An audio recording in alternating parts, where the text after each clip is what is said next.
আসসালামু আলাইকুম। আমি Khandaker Mohammad Abu Bakar Khandaker sir, senior teacher, Barishal আঞ্চলিক উচ্চ বিদ্যালয়, কেরানীগঞ্জ, ঢাকা। অষ্টম শ্রেণীর প্রিয় ছাত্রছাত্রীরা, আশা করি তোমরা সকলেই ভালো আছো। আমরাও ভালো আছি। বাসায় কেমন পড়াশোনা করতেছো?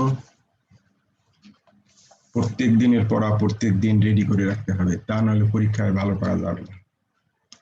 আমরা আজকে ইংরেজি ফার্স্ট ইয়ারের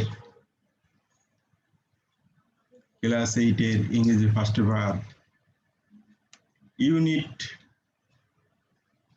Unit 5, Lesson 4, A Man Who Loves Trees. একজন গাছপ্রেমী মানুষ। সবাই 50 পাতা খোলো, বই সামনে নিয়ে বসো। আমাদের প্রথমে কিছু কিছু কিওয়ার্ড আছে, মূল শব্দ আছে, এগুলি শব্দার্থ জানতে হবে। যদি আমরা শব্দার্থ জানি তাইলে আমাদের পাঠটা সহজ হবে। যেহেতু আমরা বাঙালি, বাংলায় আমাদের অর্থ বুঝতে হবে, অর্থ বুঝে আমাদের মনে রাখতে হবে এবং অর্থ বুঝে আমাদের আয়ত্ত করতে হবে। কিওয়ার্ডস: প্রফেশন, প্রফেশন অর্থ পেশা। স্যাপলিং, চারা। প্যাশন, তীব্র অনুরাগ, উৎসাহ। জায়ান্টিক, বিশাল, অনেক বড়। মিশন, উদ্দেশ্য।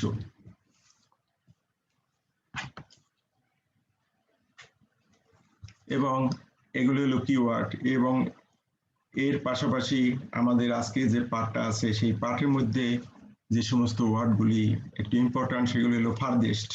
ফারদেস্ট অর্থ সবচেয়ে দূরে। লিভস, বাস করে। নেচার, প্রকৃতি। আর, উপার্জন করা, অন্বেষণ করা। ব্লেসিং, রহমত। নেভার, কখনো না।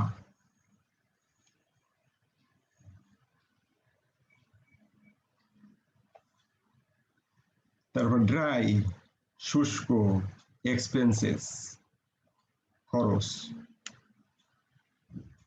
মানি, টাকা। লেট, দেরি। কন্টিনিউস, চলমান। সিগনেচার, স্বাক্ষর। এখন তোমরা সবাই 50 পাতায় এই নাম্বারে যেটা আছে সেটা সবাই লক্ষ্য করো। রিড দ্য টেক্সট, পাঠটা পড়ো। At the farthest corner of Bangladesh, there is a village called Tarapur. বাংলাদেশের সবচেয়ে দূরবর্তী একটি গ্রাম, তার নাম Tarapur. In this village, there lives a man named Kartik Poramani. এই গ্রামে একজন লোক বাস করত, তার নাম Kartik Paramanik. He is a hairdresser by profession. সে ছিল পেশার দিক দিয়ে নাপিত, but A nature lover at heart. কিন্তু মনে প্রাণে সে একজন বৃক্ষপ্রেমী ছিল, প্রকৃতি প্রেমী ছিল। His passion is to plant saplings which grow into gigantic trees. তার উদ্দেশ্য ছিল চারা গাছ রোপণ করা, যা আস্তে আস্তে বেড়ে বিশাল গাছে পরিণত হবে। He started planting trees. তিনি গাছ লাগাতে শুরু করলেন when he was only 10 years old, যখন তার বয়স 10 বছর ছিল। He remembers what his father once told him. তার পিতা একদিন কি বললেন তিনি তাই স্মরণে রেখেছিলেন। My son, আমার পুত্র, you can earn the blessing of God by planting trees. তুমি গাছ রোপণ করে সৃষ্টিকর্তার অনুগ্রহ আহরণ করতে পারো। He has never forgotten what his father told him. তার পিতা তাকে কি বলেছিলেন তিনি তা কখনো ভুলে যাননি। At present, he is 63 years old. বর্তমানে তার বয়স 63 বছর। He has planted hundreds of trees in his village. তিনি তার গ্রামে শত শত গাছ রোপণ করেছিলেন। Many of the trees are now 33 to 40 years old. ওই চারা গাছের মধ্যে এখন অধিকাংশ গাছ 35 থেকে 40 বছর বয়স। Once there were hardly any trees in this village. একদা গ্রামে অনেক গাছ কম ছিল, অর্থাৎ তাদের গ্রামে গাছের পরিমাণ কমে গিয়েছিল। Kartik used to go to different houses for his job. তার কাজের জন্য কার্তিক পরামানিক বিভিন্ন জায়গায় বিভিন্ন বাড়িতে তিনি যেতেন।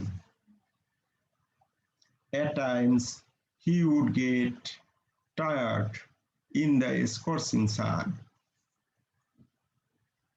মাঝে মাঝে প্রখর রোদ্র উজ্জ্বল দিনে তিনি হাঁপিয়ে যেতেন, ক্লান্ত হয়ে যেতেন। But there were no trees under which he could sit and rest for a while. ওই সময়ে কোনো গাছ পেতেন না যার নিচে তিনি একটু বসবেন এবং কিছু সময়ের জন্য বিশ্রাম নেবেন। Thinking how people suffer in the heat. তিনি চিন্তা করতেন মানুষ গরমের মধ্যে কিভাবে কষ্ট করেন। Kartik began his tree planting mission. Kartik তার গাছ লাগানো উদ্দেশ্য সফল করতে লাগলেন বা শুরু করতে লাগলেন।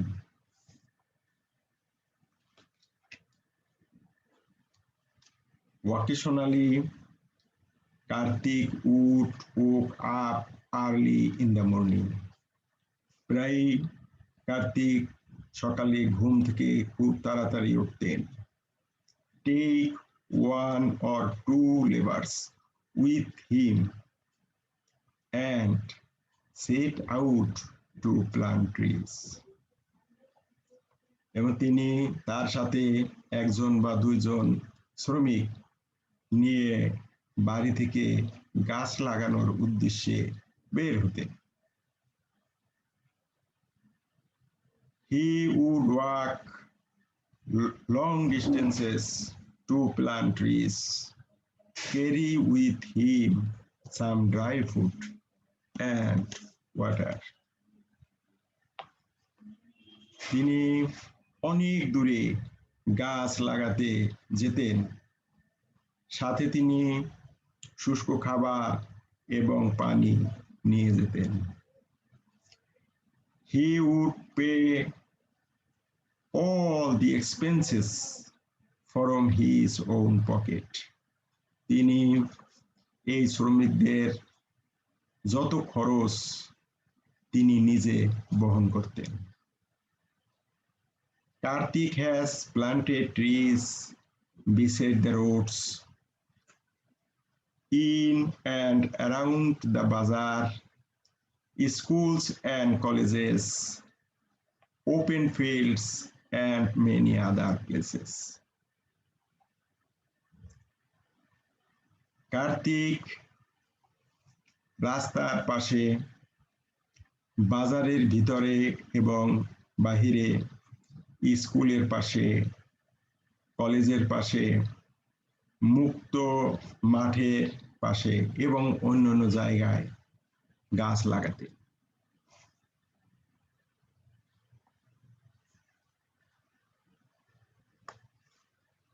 At times, it so happened that Karthik would go to water his plants at 10 or 11 p.m.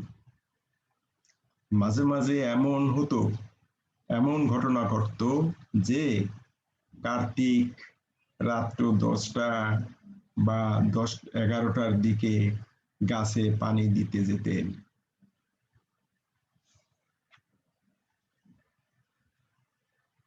People asked him, লোকজন তাকে জিজ্ঞেস করত, কার্তিক, আর ইউ ম্যাড? তুমি কি পাগল হয়ে গেছো? হ্যাঁ, কার্তিক, তুমি কি পাগল হয়ে গেছো? What are you doing so late at night? এত রাত্রে তুমি কেন এই সমস্ত কাজ করো? Kartik would smile and say, Kartik হেসে বলতো, হোয়াট টু ডু স্যার? কি করব জনাব? I have to work hard the whole day to earn money for my family. সারাদিন আমাকে কঠোর পরিশ্রম করতে হয় আমার পরিবার পরিজন পরিচালনা করার জন্য, টাকা আয় করতে হয়। I don't get time during the day. আমি দিনের বেলা সময় পাই না। But my trees would die if I don't water them.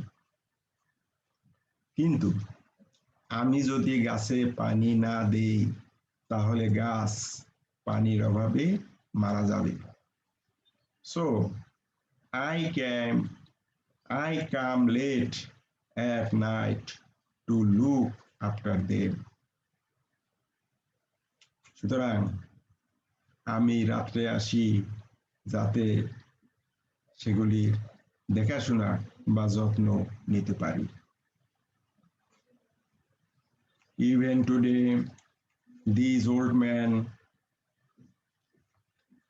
continues planting trees, as many as he can. আজও এই বৃদ্ধ লোকটা গাছ, তিনি যা পারেন গাছ লাগিয়ে চলছে, গাছ রোপণ করেই চলছে। A man who can hardly sign his name. একজন মানুষ যে নিজে স্বাক্ষর করতে পারেন না, is leaving his signature all around in nature. কিন্তু তিনি পরিবেশে গাছ লাগিয়ে তার স্বাক্ষর রেখে যাচ্ছেন। এইটা হলো আজকে আমাদের পাঠ। ভালো করে অর্থ পড়ে মুখস্থ করতে হবে, বড় বড় শব্দ অর্থ মুখস্থ করতে হবে, বাংলা রিডিং পড়তে হবে এবং শব্দ অর্থ দিয়ে তোমরা বাসায় বসে সেন্টেন্স মেকিং অর্থাৎ বাক্য গঠন তোমরা চেষ্টা করবা। একটা ওয়ার্ড দিয়ে একটা সেন্টেন্স লাগবে, তাহলে ইংরেজিতে হ্যাঁ, আস্তে আস্তে পারদর্শিতা অর্জন হবে এবং এটা তোমার অনেক কাজে লাগবে। নাম্বার বি, এখানে ট্রু ফলস। তুমি এই পাঠটা ভালো করে পড়ে এখান থেকে অর্থ বুঝতে হবে এবং বি নাম্বারে যেগুলো আছে এটা ট্রু আর ফলস, সত্যি অথবা মিথ্যা। তখন পড়লে তুমি বুঝতে পারবা এই সেন্টেন্সটা ট্রু সত্যি না ফলস মিথ্যা, তুমি নিজেই বুঝতে পারবে। তো বি নাম্বার তোমাকে করতে হবে। C, choose the best answer. এখানে চারটা অপশন দেওয়া আছে, প্রত্যেকটা প্রশ্নের চারটা অপশন দেওয়া আছে, কোনটা ঠিক তুমি পাঠটা যদি পড়ো তাহলে তুমি নিজেই উত্তর দিতে পারবে।